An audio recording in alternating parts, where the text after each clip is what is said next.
Hey, this is Alfonso Rachel with 20 Pound Sledge and PJTV Zone Nation, and you're listening to VLR.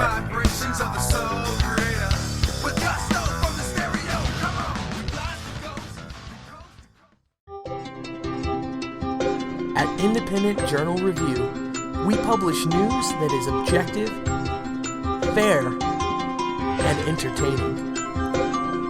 As one of the top websites in the United States, it's our duty to bring the absolute best to our readers. Readers like you.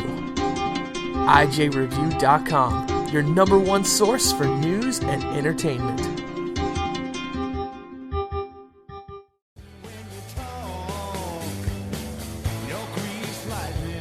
A progressive woman once told me that if she was my wife, she'd poison my coffee.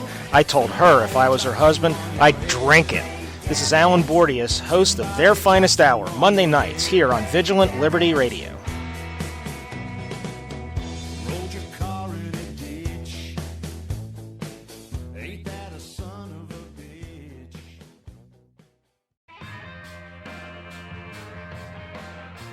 Hi, I'm Dustin Hoyt with America Our Way, and you can hear me right here on Vigilant Liberty Radio at 10/9 Central on Thursday nights. We bring you the best in political commentary from the right-wing, conservative, libertarian perspectives coming together and bringing the best content on the internet. Be sure to tune in every week for your favorite shows. Follow us on Facebook and Twitter.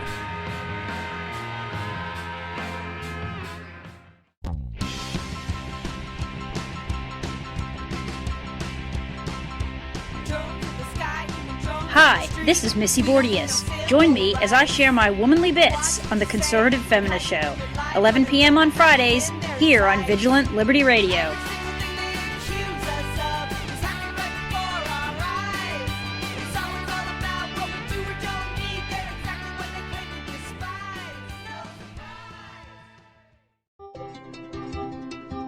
At Independent Journal Review, we publish news that is objective, fair, and entertaining. As one of the top websites in the United States, it's our duty to bring the absolute best to our readers. Readers like you. IJReview.com, your number one source for news and entertainment.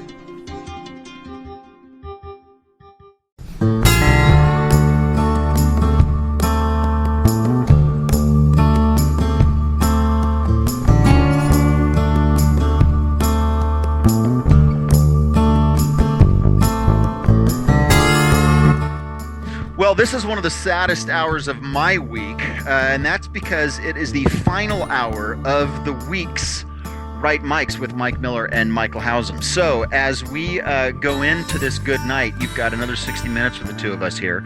And if you'd like to call in, the number's 412-567-6879. On Twitter, interacting is at The Right Mics. By the way, Dan just asked the question, Miller, that you might know the answer to. Does IJ Review have an RSS feed? It does. Okay, Dan, apparently they do. I was not aware that they did.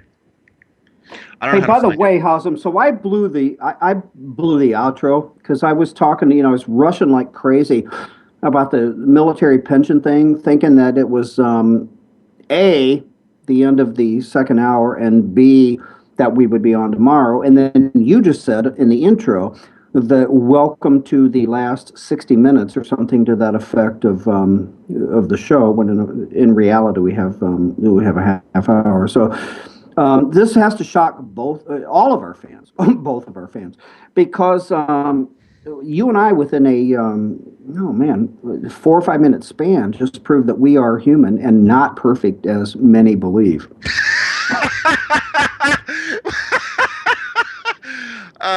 If you by many mean no one, then I'd agree with you.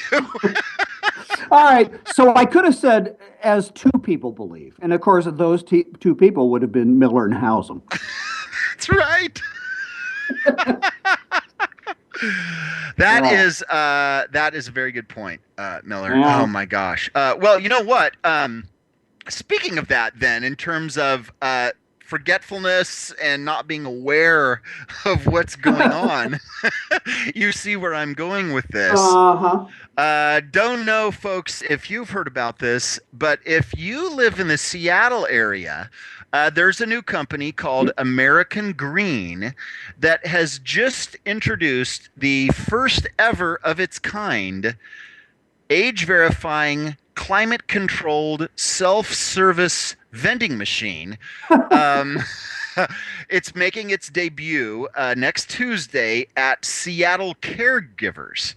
Now, what this vending machine that is going to be age-verifying, climate-controlled self-service, if you've been to Europe, you've seen vending machines that you can actually buy beer at, which I thought was awesome.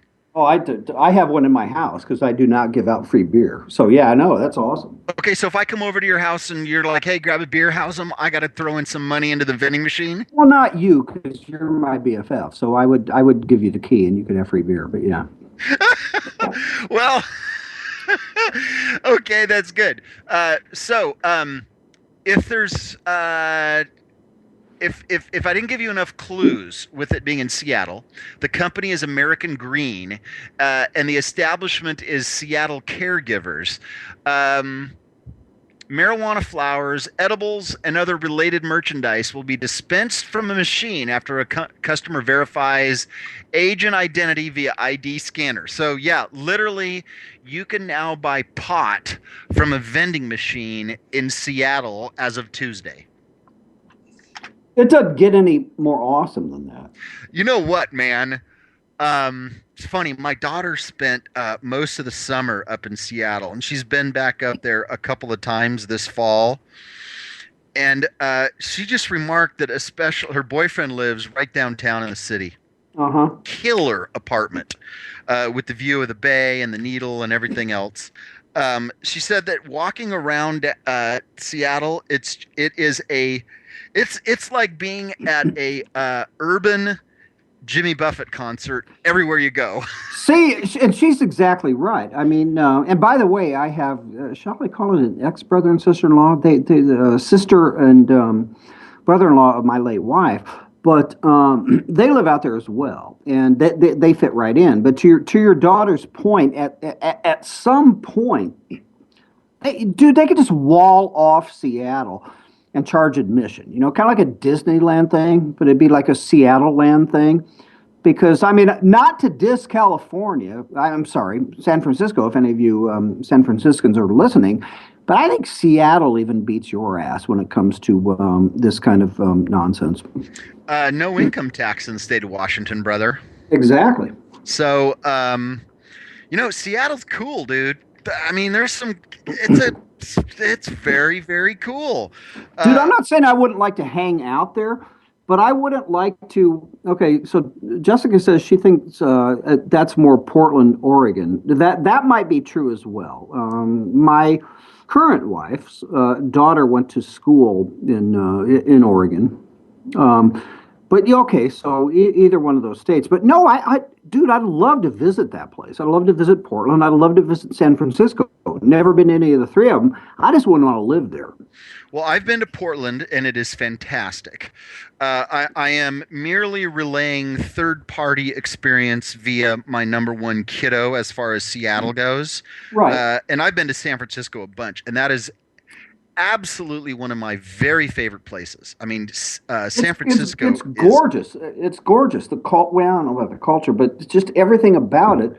It's very cool. It's one of America's coolest cities. San Francisco is totally awesome. Right. Don't think I'd want to live there though. Yeah, but as far as crazy town, right. Portland, San Francisco, Seattle, totally interchangeable. Bingo. No question about it, man.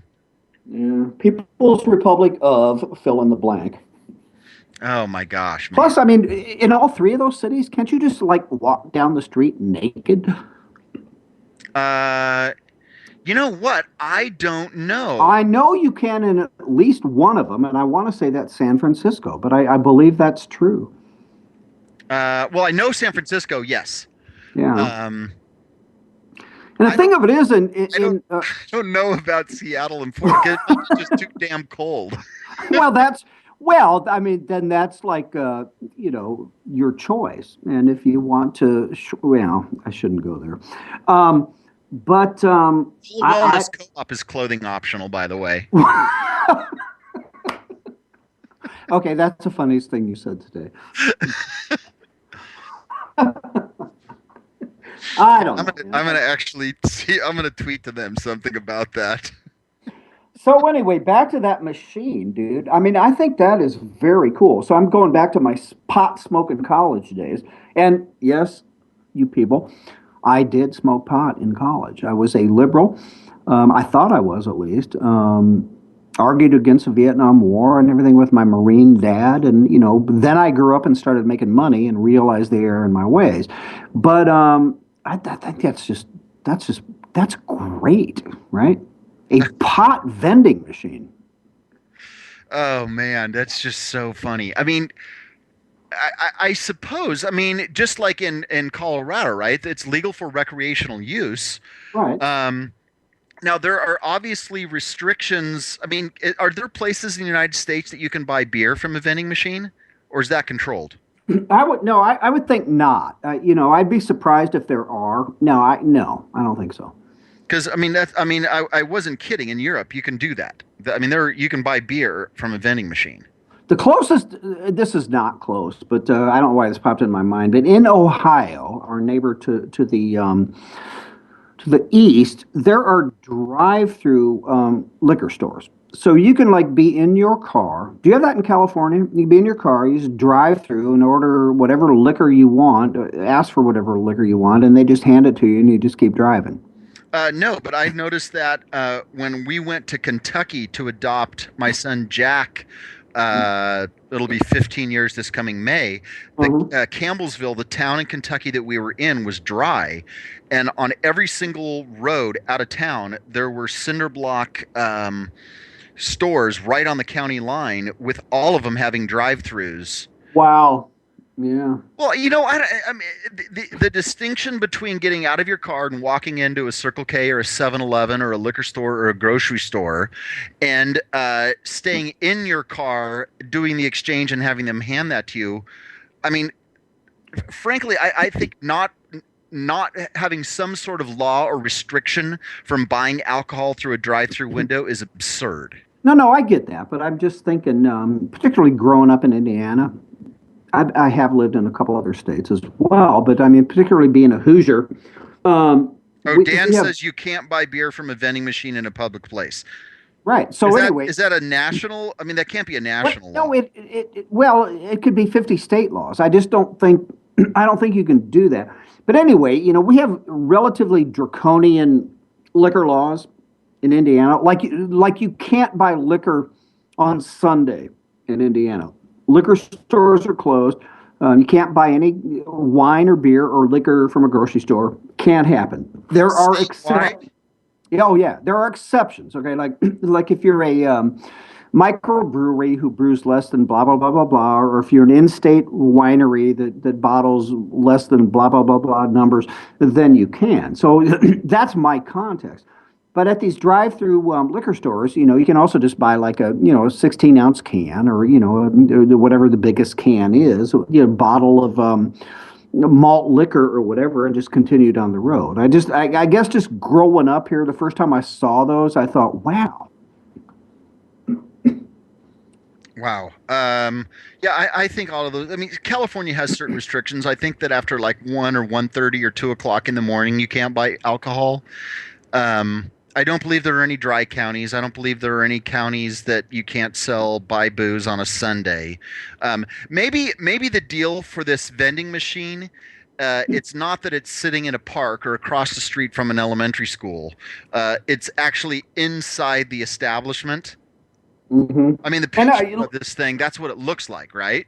Yeah, and I don't see anything wrong with it. I mean, again, I'm on the record. You're on the record. We support recreational marijuana, and if it's age verifiable, why not be able to buy it from a vending machine? And to your point, why not have a drive-through liquor store? Right. So yeah, I mean, I get it.